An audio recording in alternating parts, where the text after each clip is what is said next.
एक और अहम इशू पर बात कर लेते हैं। पाकिस्तान अफगानिस्तान के जो मुज़ाकरात हो रहे थे, 4 राउंड्स जो है वो हुए, लेकिन बेनतीजा जो है वो कहा जा रहा है कि ये मुज़ाकरात रहे। आखिर क्या वजह बनी बेनतीजा होने की और अब आगे क्या लाएअमल होगा दोनों अतराफ का, इस पर भी बात कर लेते हैं। क्लासा साहब, अच्छी खबर तो नहीं है ये कि 3-4 राउंड्स हुए, 18-18 घंटे की मीटिंग्स जो हैं वो हुई, लेकिन बेनतीजा जो है वो ये साबित हुई और दोनों तरफ से फिर उसके बाद बड़ी ही अग्रेसिव स्टेटमेंट जो हैं वो देखने में आई। ये बड़ा आपने एक अहम बात की, 18-18 घंटे तक मुज़ाकरात हो। मैं अब हैरान होता हूँ कि 18 घंटे क्या गुफ्तगू हुई होगी। जस्ट इमेजिन करो। हालांकि 1 पॉइंट एजेंडा था, एक था बिल्कुल एजेंडा क्या था कि आपकी जमीन से TTP हम पे हमले ना करे, आपके सॉइल ना यूज है। ये वही डिमांड थी। कारमा भी कोई चीज होती है कि जो आपके कारम होते हैं वो आपको वापस लौट कर आते हैं। हम कारमा फेज से गुजर रहे हैं। मानते तो नहीं है लोग ये कि आपने कि जो डिमांड आपसे कभी अफगानिस्तान करता था, हामिद कारजाई साहब करते थे, अशरफ गनी साहब करते थे, नेटो करती थी, अमेरिकन करते थे, उसको इंटरनेशनल फोर्सेस करते थे 9/11 के बाद, कि पाकिस्तान अपनी सरजमीन को तालिबान के इस्तेमाल के लिए ना दे और ये आके हमारे ऊपर हकानी ग्रुप एंड कंपनी जिनको हम गुड तालिबान कहते थे, ये आके उधर हमले ना करें। और वो काबुल में, कंधार में, हर जगह बम्बिंग, खुदकशी हमले और पूरी मार्केटों में बेचारे बड़े वहाँ पे मासूम उन्होंने अफगानों ने जाने दी हैं, इनोसेंट लोगों की जाने गई हैं वहाँ से। हम उस वक्त कहते थे नहीं, आप नेटो हैं, अमेरिकन हैं, फलान हैं, तो आप अपने बॉर्डर खुद संभालें, वो कैसे आ जाते हैं, हमारा कोई लेना देना नहीं है। वो स्टेट ऑफ डिनाइल में हम थे। आज वही 20 साल बाद उसी स्टेट ऑफ डिनाइल का सामना अब ये उसमें हमें करना पड़ रहा है कि अफगान कहते हैं जी आपका बॉर्डर है, आपकी फोर्सेज हैं, आप उनको मैनेज करें, आपके अंदर कैसे आ जाते हैं, आपकी सरहद है आपकी, तो हमारा तो कोई मसला नहीं है। सो वो उनको ओनरशिप देकर खड़े। सो वो बिल्कुल सेम रिवर्सल ऑफ सिचुएशन है। 1 पॉइंट एजेंडे पे 18 घंटे क्या बहस हुई होगी? हम जस्ट वंडरिंग, मतलब एक ही पॉइंट था, बाकी तो कोई पाकिस्तान और उनके दरमियान कोई ऐसा कोई बातचीत नहीं हो रही थी। सो ये 18 घंटे तक ये मुलाकात होती रही है। और वो ये बताते हैं कि जनाब के ये शायद उठ के जाते थे, काबुल से हिदायत लेते थे, फिर ये इसी तरह की सिचुएशन वहां पे भी हुई थी जब सीज फायर हो रहा था ना। इससे पहले एक तो अब हुआ है ना, इससे पहले हो रहा था जब इसमें उनमें इसराइल और हमास में, कतर में, तो उस वक्त भी ये होते। और ये मेरे ख्याल जनवरी में ये गए थे, इनके मुशीर थे इनके ट्रम्प साहब के, तो वो गए थे। एक फ्लोर पे वो कहते हैं आपके इसराइल वाले बैठे थे, एक फ्लोर पे हमास वाले थे और तीसरे पे अमेरिकन बैठे थे, साउथीज। तो ऊपर आना जाना लगा रहता, क्योंकि वो एक दूसरे के सामने तो नहीं हो रहे थे। अब यहाँ पे तो आमने सामने बैठे हुए थे। एक पॉइंट एजेंडा था, तो काबुल को कितनी देर लगनी चाहिए? हम मानते हैं नहीं, आपका है ना, नहीं मानते हैं, तो ये बात पहले कह देते 18 घंटे। अब 4 दिन लगा के आपने ट्रक की बत्ती के पीछे लगा के आपने पूरी दुनिया कौम को लगाया। डे 1 से ये था।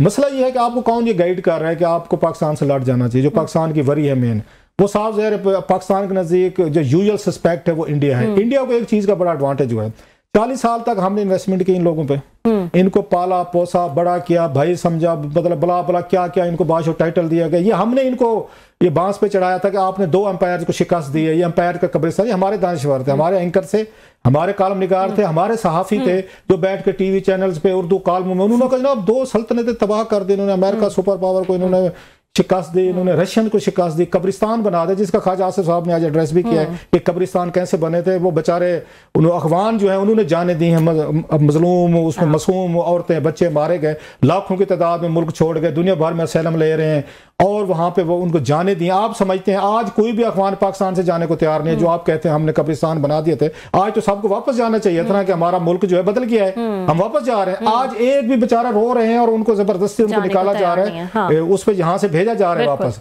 तो वो उस वक्त ये अफगान हमारे भाई भूल जाते हैं। स्पेशली तालिबान की बात करूंगा, अफगान अवाम की तो नहीं करूंगा, कि अगर आप रशियन के खिलाफ लड़ रहे थे तो पूरा कम्युनिस्ट ये ब्लॉक के खिलाफ कैपिटलिस्टिक सोसाइटी 160 मुल्क आपके साथ खड़े थे दुनिया में। जो वोटिंग होती थी वहां पे सिक्योरिटी ये काउंसिल में, उसके एग्रेशन के 160, पूरा यूरोप, पूरा आपका अमेरिकन और प्लस पाकिस्तान, पूरी बेसिस थे, आपकी फैमिलीज, बच्चे, घर पीना इधर था।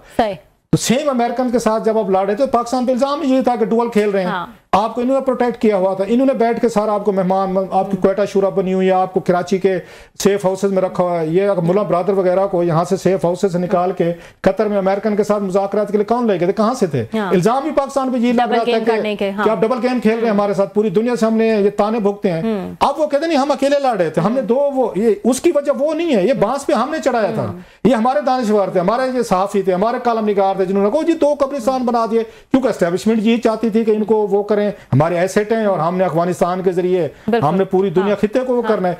40 साल आराम से इंडिया बैठा देखता रहे कि ये देख पका लें, आप देख पकेगी, हम आएंगे देख उठा के ले जाएंगे। भाई आपको आज पूछना चाहिए पाकिस्तान के उन अगर दिफाई तजिया निगारों से जो स्ट्रेटेजिक डेप्थ कहते थे तो हमारे एसेट कहते थे, और हमें बुला हमारे जैसे कोई 2-4 की बात करते थे तो हमें दबा देते थे कि आप मुल्क का मफाद देखें। तो अब आप बताएं कि क्या हुआ वहां पे? कुछ जवाब तलबी तो आपसे भी होनी चाहिए थी कि 40 साल बाद इंडिया जो है वो प्यारा है, काबुल को प्यारा है। अब काबुल पे पश्तून एक हुकूमत लाने के लिए आपने कितनी बड़े आपने इन्वेस्टमेंट की है, पैसा लगे, हम बर्बाद हुए, हमारी सोसाइटी बर्बाद हुई है। क्लाशनकोव कल्चर, यहाँ पे झगड़े, हीरोइन, ड्रग्स, स्मगलिंग, सब कुछ भुगती है एक चीज के लिए कि वहां काबुल पे हमारा पश्तून जो है ना वो होना चाहिए, ताकि हमारा ये बॉर्डर सिक्योर रहेगा मगरबी, और हम शर्की बॉर्डर पे इंडिया से लड़ेंगे। और हम सेलिब्रेट भी कर रहे थे, बड़े खुश थे 4 साल पहले जब इनकी हुकूमत आई, हम तो मुबारकबादें दे रहे थे। वो कहते हैं ना आपकी आवाज मक्के और मदीने। उस वक्त इमरान खान साहब, जनरल फैज साहब, जनरल बाजवा साहब बाजवा खुशी से संभाले नहीं जा रहे थे। इमरान खान साहब मुबारकबादें दे रहे थे, जनरल फैज साहब से सबर ही नहीं हुआ, वो बाजवा चाय काफी पीने उधर पहुंच गए थे, वो काबुल में पहुंच गए थे, और पूरी दुनिया देख रही थी अच्छा यार ये लोग हैं। दुनिया ढूंढ रही थी कि किसने कराया, हमने हाथ खड़ा किया कि हमने कराया है। तो जनाब इन्हीं को आपने ही आज जो उन्होंने बात की, ख्वाजा आसिफ साहब के ट्वीट में उन्होंने बड़ी सख्त बातें की, ठीक बड़ी हद तक ठीक बातें हैं कि भाई साहब आप इसलिए वो थे कि हम आपके साथ खड़े थे। आज आपके साथ कोई दुनिया का मुल्क मां सिवाय अब इंडिया, सवाल यह है कि एरियल फोर्स नहीं है उनके पास।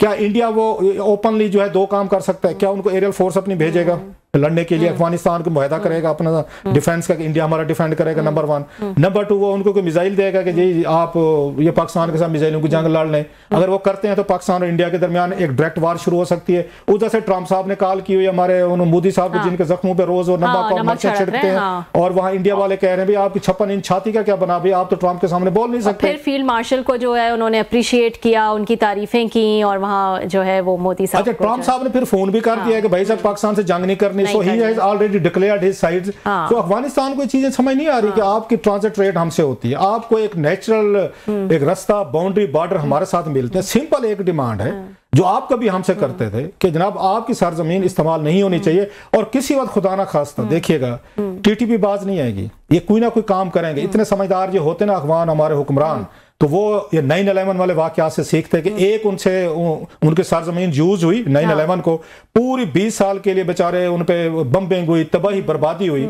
अभी वो फिर यही काम करेंगे, वो सीखा नहीं है उन्होंने जो लेसन सीखने चाहिए थे हमारे इनको गुड तालिबान को, मतलब जो हमारे गुड तालिबान थे कि भाई साहब आपकी लैंड यूज होगी, रिटेलिएशन होगी, और ये ज्यादा खतरे की बात है। आपके साथ एक मतलब कल्चरल, हिस्टोरिकल बहुत सारे तलोकात हैं। लेकिन ये भी तो कहा जाता है कि उनको तो खतरा लेने की आदत है ना, उनको तो कोई फर्क इसलिए नहीं पड़ता है। तो अगर वो इन दहशतगर्दों को इस्तेमाल करते हैं, आपने सही कहा एयरफोर्स तो ऐसा सच नहीं है, लेकिन ये दहशतगर्द तो है ना जो इन्फिल्ट्रेट कर जाते हैं, बॉम्बिंग कर जाते हैं। उन्होंने बड़ा खतरनाक बयान दिया है कि हमला किया तो हम इस्लामाबाद पे हमला करेंगे। वो आपकी बड़ा अहम आपने बात की। मेरा ख्याल आपकी दफा हमारी डिफरेंट एस्टेब्लिशमेंट है, वो इंडिया ने भी मिस कैलकुलेशन की थी।